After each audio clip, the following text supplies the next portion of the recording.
Dicen que hay silencios que pesan más que una sentencia. El mío comenzó el día en que el hombre al que había amado durante 11 años dejó sobre la mesa los papeles del divorcio, evitó mirarme a los ojos y pronunció una frase que todavía podía escuchar incluso en mis peores noches. Nunca tendremos una familia por tu culpa. No gritó. No lloró. No dudó.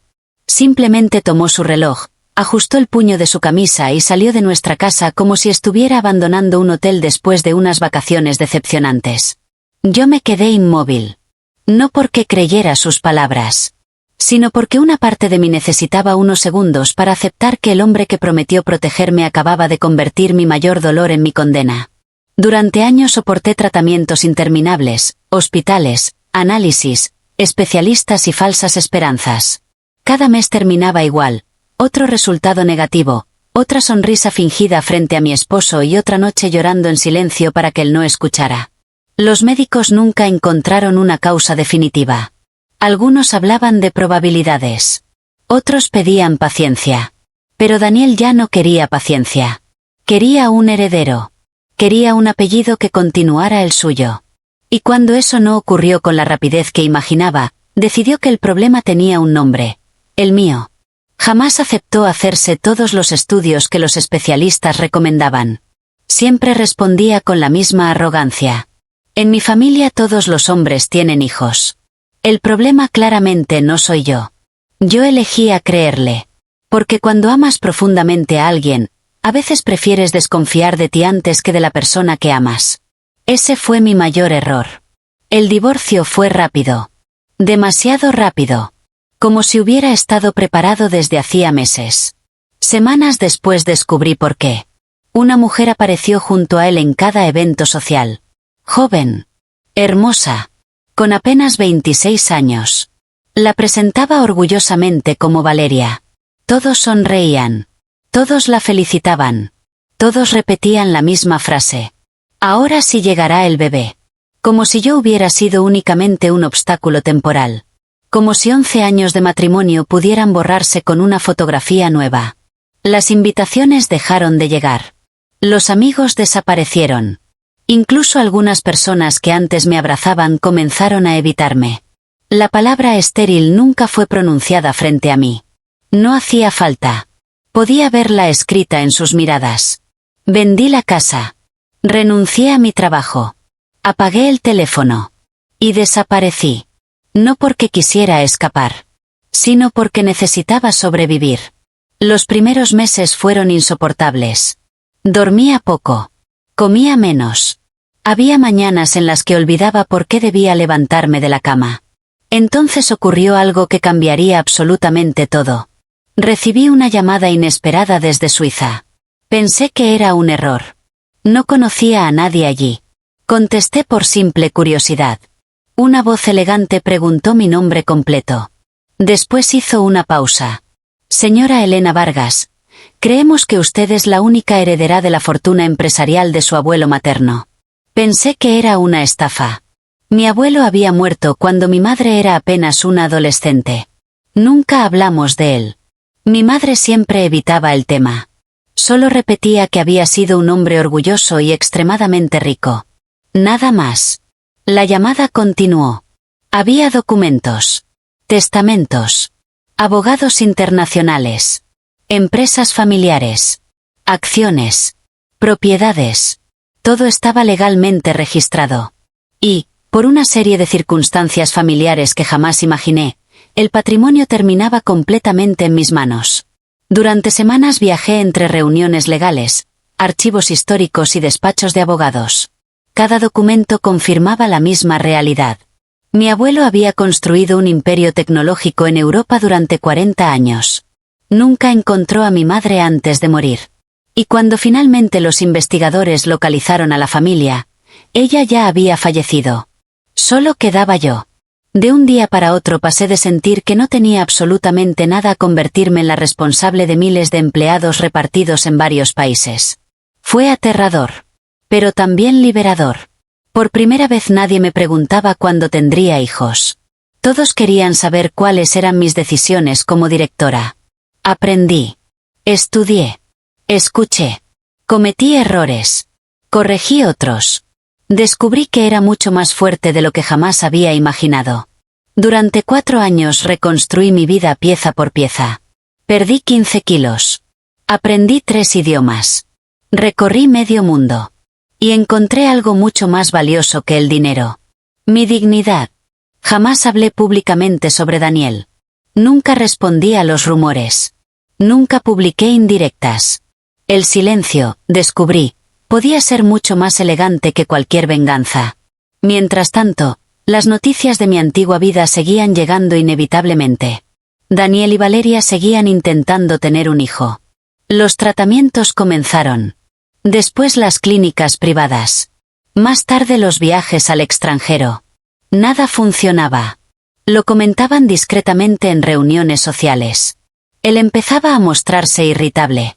Impaciente. Frustrado. Exactamente igual que conmigo. Solo que ahora ya no podía culparme. Un antiguo compañero de trabajo me escribió una noche. ¿Sabías que Daniel anda diciendo que tu ausencia fue lo mejor que le ocurrió? Sonreí. No por orgullo, sino porque entendí que algunas personas necesitan convencerse de sus propias mentiras para poder dormir. El destino, sin embargo, todavía tenía preparada una escena que ninguno de los dos habría podido imaginar. Todo comenzó cuando una de nuestras empresas europeas adquirió una importante cadena hotelera latinoamericana. El acto oficial de la firma se celebraría precisamente en la ciudad donde yo había vivido toda mi vida. No regresaba desde hacía 4 años. Mis asesores propusieron enviar al vicepresidente. Rechacé la idea. Había llegado el momento de volver. No para buscar respuestas. No para demostrar nada. Simplemente porque ya no tenía miedo. La mañana del viaje observé desde la ventanilla del jet privado cómo las nubes desaparecían lentamente bajo nosotros. El comandante anunció el inicio del descenso. Respiré profundamente. Aquella ciudad había visto marcharse a una mujer rota. Estaba a punto de recibir a alguien completamente diferente. El aeropuerto había organizado un protocolo especial para nuestra llegada. Empresarios, periodistas, autoridades, fotógrafos. Todo estaba cuidadosamente preparado. Mientras el avión se detenía, mi asistente acomodó mi abrigo color marfil sobre mis hombros. Todos están esperando verla, señora Vargas. Asentí con tranquilidad. La puerta del jet comenzó a abrirse. La escalera descendió lentamente. Los motores terminaron de apagarse. Miles de cámaras apuntaban hacia la salida. Di el primer paso. Después el segundo. El aire cálido golpeó mi rostro. Escuché los flashes antes de ver a la multitud. Y entonces, entre decenas de personas, distinguí un rostro que jamás esperé encontrar allí. Daniel. Había acudido representando a una empresa invitada al evento. Su expresión pasó de la indiferencia al desconcierto absoluto en cuestión de segundos. Sus ojos recorrieron el logotipo del avión. Luego mi traje. Después el equipo de seguridad que caminaba detrás de mí. Finalmente volvió a mirarme, incapaz de comprender lo que estaba viendo. Pero aquello no era lo que terminaría paralizando su respiración. Porque apenas crucé los últimos escalones, alguien descendió detrás de mí. Y en el instante en que esa figura apareció junto a mi lado, el color desapareció por completo del rostro de Daniel. Durante unos segundos, el aeropuerto entero quedó suspendido en un silencio extraño, como si incluso el sonido de las cámaras hubiera olvidado cómo funcionar. La figura que descendía detrás de mí caminaba con una serenidad impecable. Vestía un elegante traje azul oscuro, llevaba el cabello ligeramente plateado y transmitía esa clase de autoridad que no necesita levantar la voz para dominar una habitación. Era el profesor Alejandro Ferrer, uno de los especialistas en fertilidad más prestigiosos del mundo. Su nombre aparecía constantemente en congresos internacionales, revistas médicas y entrevistas televisivas. Había dedicado más de 30 años a investigar las verdaderas causas de la infertilidad masculina y femenina, y muy pocas personas conocían toda la historia que nos unía. Daniel frunció el ceño. Podía notar que intentaba recordar de dónde conocía aquel rostro. Entonces lo comprendió. Yo vi exactamente el instante en que la memoria golpeó su orgullo. 4 años antes, durante nuestros últimos meses de matrimonio, el doctor Ferrer había sido uno de los médicos que insistió en realizar estudios completos a ambos miembros de la pareja. Yo acepté sin discutir. Daniel abandonó la consulta antes de terminar. Recuerdo perfectamente sus palabras. No pienso dejar que nadie dude de mi hombría. Después nunca volvió. Ahora aquel mismo médico caminaba a mi lado mientras conversábamos tranquilamente como viejos colegas. Los periodistas comenzaron a hacer preguntas. Señora Vargas, ¿es cierto que el profesor Ferrer dirigirá el nuevo Instituto Internacional de Medicina Reproductiva financiado por su fundación? Sonreí. Así es. Es un honor colaborar con uno de los mejores científicos del mundo para ofrecer tratamientos accesibles a miles de familias. Los flashes explotaron nuevamente. Daniel seguía inmóvil. Su esposa, Valeria, también estaba allí. Hasta ese momento yo ni siquiera la había visto. Se encontraba unos metros detrás de él, sosteniendo una carpeta contra el pecho. Su rostro mostraba algo muy distinto al de Daniel. No había arrogancia. Solo cansancio. Un cansancio que reconocí inmediatamente. Era el mismo que yo había llevado durante tantos años. El evento continuó entre saludos, discursos y fotografías. Yo saludaba a empresarios, ministros e inversionistas internacionales mientras mi equipo coordinaba cada detalle. Sin embargo, sentía constantemente la mirada de Daniel siguiéndome entre la multitud. No era una mirada de amor. Ni siquiera de nostalgia. Era desconcierto. El hombre que me había considerado un fracaso observaba ahora cómo decenas de personas importantes esperaban pacientemente unos segundos para estrechar mi mano. Después de la ceremonia oficial, nos dirigimos al salón principal del hotel donde tendría lugar la firma definitiva del acuerdo. La prensa ocupaba casi todas las primeras filas. El escenario estaba decorado con enormes pantallas donde aparecía el logotipo de nuestra corporación. Cuando llegó mi turno de hablar, respiré con calma. Hace 4 años perdí muchas cosas que creía indispensables para ser feliz. Hice una breve pausa. Con el tiempo descubrí que algunas pérdidas no destruyen nuestra vida. Solo destruyen la versión equivocada que teníamos de ella. El auditorio guardó silencio absoluto. Hoy nuestra fundación destinará una parte importante de sus beneficios a financiar investigaciones sobre infertilidad, apoyo psicológico para parejas y acceso gratuito a diagnósticos completos para hombres y mujeres por igual. Al pronunciar aquellas últimas palabras observé discretamente a Daniel. Bajó la vista. Solo durante un instante. Pero fue suficiente. El aplauso fue largo. Muy largo. Terminada la conferencia, mi equipo me condujo hacia una sala privada donde se celebrarían reuniones con posibles socios estratégicos. Mientras caminábamos por un amplio pasillo, escuché una voz conocida detrás de mí. Elena. No necesitaba girarme para saber quién era. Mis escoltas se detuvieron automáticamente. Yo levanté una mano indicando que todo estaba bien. Me volví lentamente. Daniel parecía haber envejecido mucho más de 4 años. Las líneas alrededor de sus ojos eran profundas. Su seguridad había desaparecido. No imaginaba que volverías así. Lo observé con tranquilidad. Ni yo imaginaba muchas cosas. Él intentó sonreír. No lo consiguió. Escuché que diriges un imperio empresarial. Trabajo con personas extraordinarias. Asintió lentamente. Después miró hacia el profesor Ferrer, que conversaba con algunos médicos al final del pasillo. ¿Ese doctor? Sí. Daniel tragó saliva. Durante unos segundos pareció debatirse entre hablar o guardar silencio. Finalmente preguntó en voz muy baja. ¿Llegaste a hacerte todos aquellos estudios? Lo miré directamente. Sí. ¿Y? Había esperado esa pregunta durante años. Pero ya no sentía necesidad de responder con resentimiento. Los resultados fueron completamente normales. Daniel quedó inmóvil. ¿Normales? Absolutamente normales. Su respiración cambió. Vi cómo sus manos comenzaban a tensarse. Porque ambos entendíamos perfectamente lo que aquellas 2 palabras significaban. Él abrió la boca varias veces. Ninguna frase consiguió salir.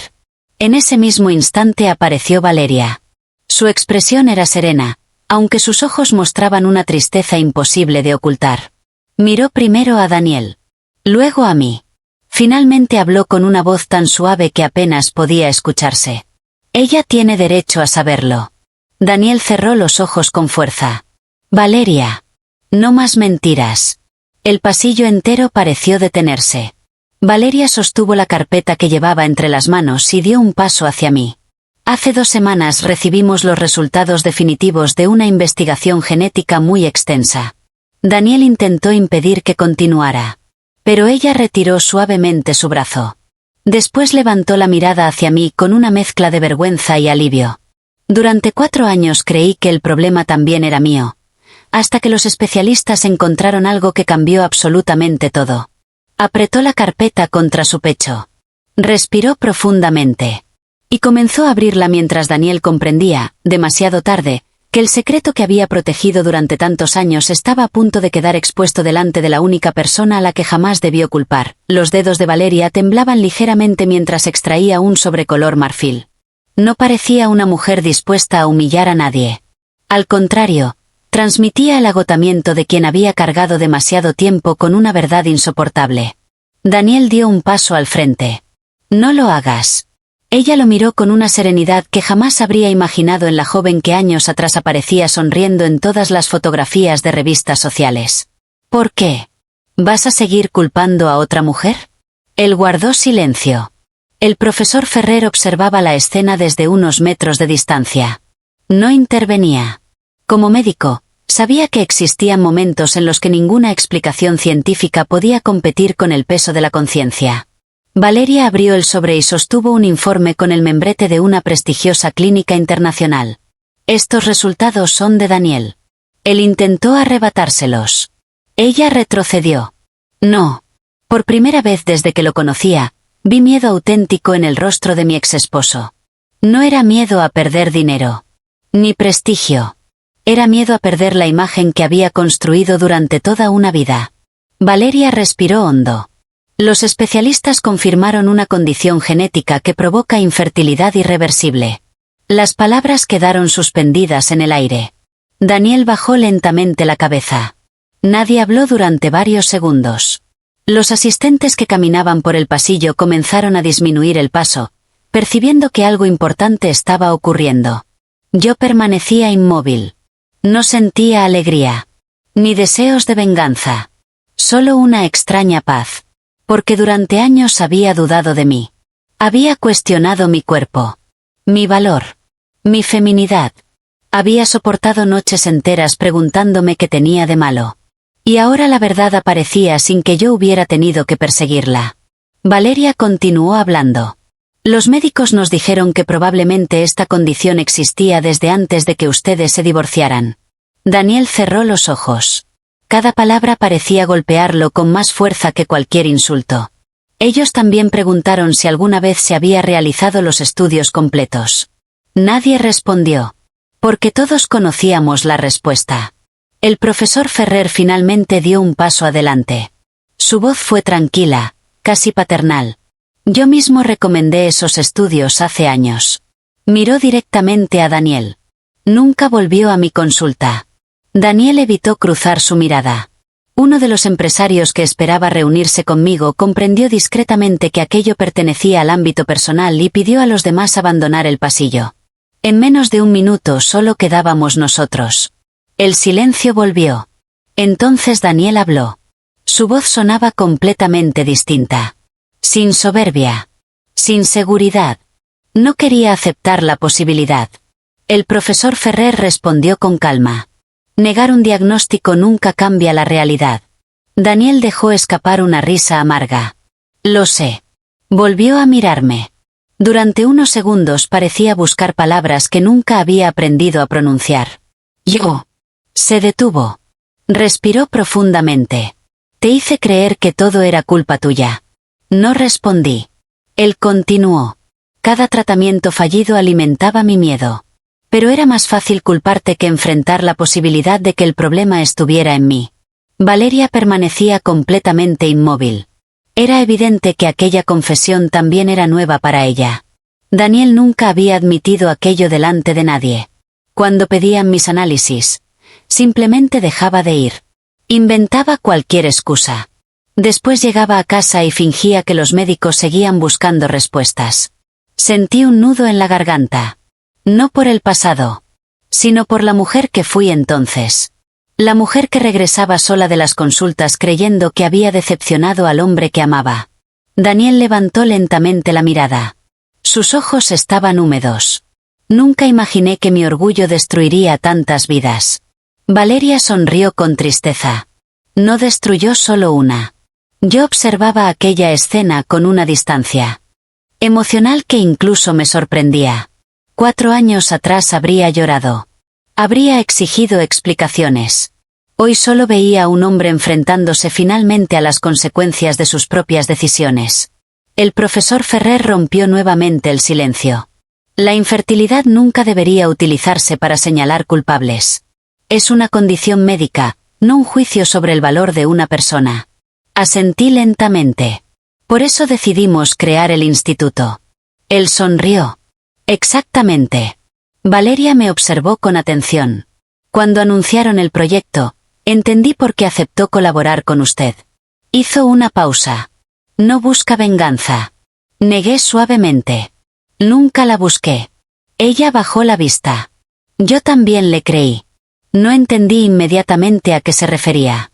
Entonces añadió. Daniel siempre dijo que usted había rechazado seguir luchando por tener hijos. Me contó que había abandonado los tratamientos porque ya no quería formar una familia. Daniel cerró los puños.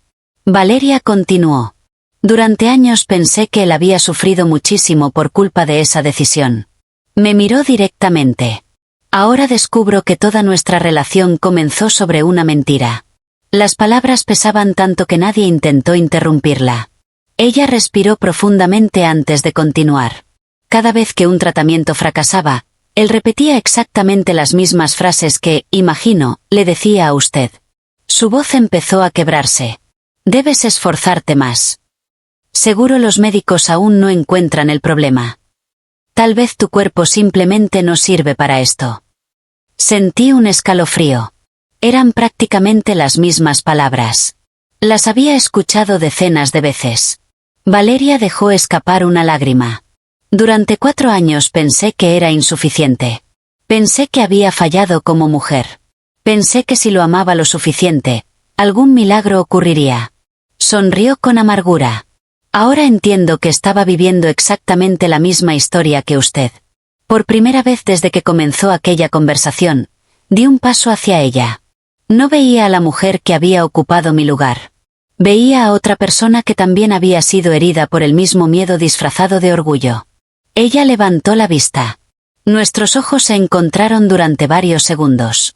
Y en ese instante comprendimos, sin necesidad de decir una sola palabra más, que nunca habíamos sido rivales. Las dos habíamos sido víctimas de la misma mentira. Pero mientras ese reconocimiento silencioso nacía entre nosotras, uno de mis asistentes apareció al final del pasillo con expresión urgente. Se acercó rápidamente, sosteniendo una tableta electrónica. Señora Vargas, acaba de llegar una llamada cifrada desde la sede central en Zúrich. Su rostro mostraba una seriedad inusual. Dicen que se trata de una emergencia relacionada con la sucesión de la corporación, y aseguran que alguien acaba de presentar documentos afirmando ser el verdadero heredero del imperio familiar. Tomé la tableta con calma, aunque la noticia hizo que todos los presentes contuvieran la respiración. Mi asistente activó la videollamada. En la enorme pantalla apareció el presidente del Consejo de Administración, acompañado por varios abogados y notarios. Sus rostros reflejaban tensión. Señora Vargas, dijo con firmeza. Hace menos de 1 hora un hombre llegó a nuestras oficinas asegurando ser el nieto biológico de su abuelo. Ha presentado documentos que, a primera vista, parecen auténticos. Exige el control de la corporación. No respondí de inmediato. Había aprendido que las decisiones importantes nunca debían tomarse desde el impulso. ¿Los documentos ya fueron verificados? Aún no. Pero la situación requiere su presencia. Asentí. Entonces verifíquenlos. Si son auténticos, la verdad prevalecerá. Si son falsos, también. La llamada terminó. Daniel me observaba como si esperara verme perder la compostura. Pero aquella mujer ya no existía. 4 años antes habría sentido pánico. Ahora entendía que el verdadero poder no consiste en aferrarse desesperadamente a lo que uno posee, sino en saber quién es, incluso si todo desaparece. 2 días después aterricé en Zúrich. Los mejores especialistas en documentos históricos, genealogía y genética trabajaban junto al Consejo de Administración. Las horas parecían eternas. Finalmente, el director jurídico entró en la sala con una carpeta negra. Sonrió. Todo ha sido aclarado. El supuesto heredero había falsificado certificados, firmas y registros familiares. Incluso había contratado expertos para fabricar documentos antiguos. Pero había cometido un error imposible de ocultar. Una prueba genética confirmó que no existía ningún vínculo con mi familia. El fraude quedó descubierto. Fue detenido antes de abandonar el edificio.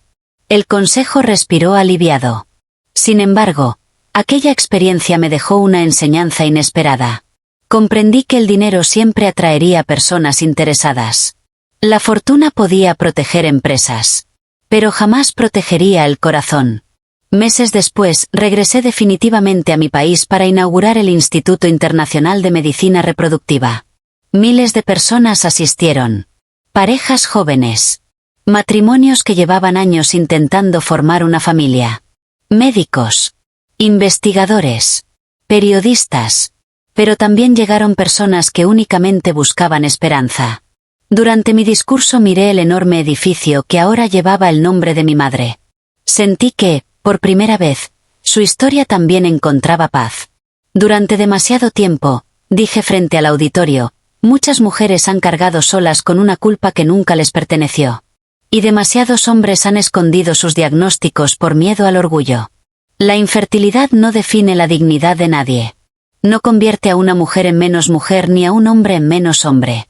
Solo es una condición médica que merece verdad, respeto y apoyo. El silencio fue absoluto. Después llegaron los aplausos. No eran aplausos para mí.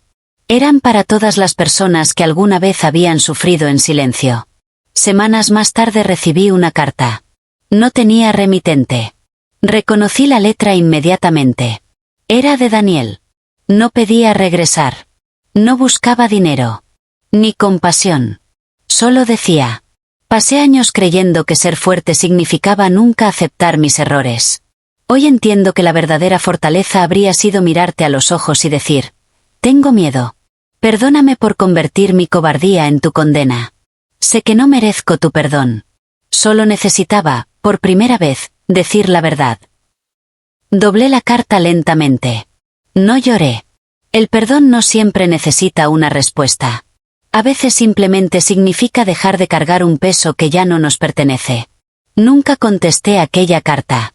No porque guardara rencor, sino porque algunas conversaciones llegan demasiado tarde para cambiar el pasado. Mientras tanto, Valeria tomó una decisión que sorprendió a todos.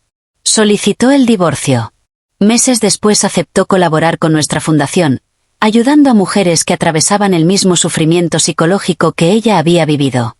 Con el tiempo nos hicimos amigas. No unidas por el dolor, sino por la capacidad de transformarlo en algo útil para los demás. Una tarde, mientras caminábamos por los jardines del instituto, ella sonrió. ¿Sabes qué es lo más extraño? ¿Qué cosa? Pensé que tú eras la mujer que me había quitado un futuro. Negué suavemente. Y yo pensé que tú eras la mujer que me había robado una vida. Nos miramos durante unos segundos. Después las dos comenzamos a reír. Porque al final comprendimos que ninguna había sido enemiga de la otra. Nuestro verdadero enemigo siempre fue la mentira. Los años siguieron pasando. La fundación abrió hospitales en varios países. Miles de parejas recibieron tratamientos gratuitos. Muchos niños nacieron gracias a investigaciones financiadas por nuestro equipo. Otros matrimonios descubrieron que podían construir una familia mediante la adopción. Y muchos hombres encontraron el valor de realizarse los estudios que antes evitaban. Cada historia confirmaba que aquel sufrimiento no había sido inútil. Un atardecer regresé al aeropuerto donde todo había cambiado. Observé la pista desde el mismo lugar donde años atrás descendí de aquel jet privado. Recordé a la mujer que había salido de esa ciudad creyéndose rota.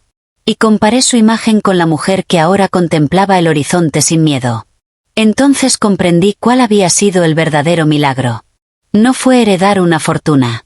No fue dirigir un imperio. No fue demostrar que los médicos se habían equivocado sobre mí. El verdadero milagro fue descubrir que el valor de una persona jamás depende de su capacidad para tener hijos, de la opinión de quien la abandona o de las mentiras que otros inventan para proteger su orgullo. Nuestro valor nace de la forma en que elegimos levantarnos cuando el mundo intenta convencernos de que no somos suficientes. Porque la vida tiene una manera extraordinaria de hacer justicia. No siempre con castigos. No siempre con venganza. Sino revelando la verdad exactamente cuando estamos preparados para vivir sin necesitar demostrar nada. Y ese día entendí que el mejor final no consiste en ver caer a quienes nos hirieron. El mejor final llega cuando ellos dejan de ocupar espacio en nuestra historia. Porque, mientras algunos viven intentando encontrar culpables, otros descubren el inmenso poder de reconstruirse. Y quien logra reconstruirse desde las cenizas ya no necesita ganar ninguna batalla. Porque, sin darse cuenta, hace mucho tiempo que ganó la más importante de todas, la batalla contra sí mismo.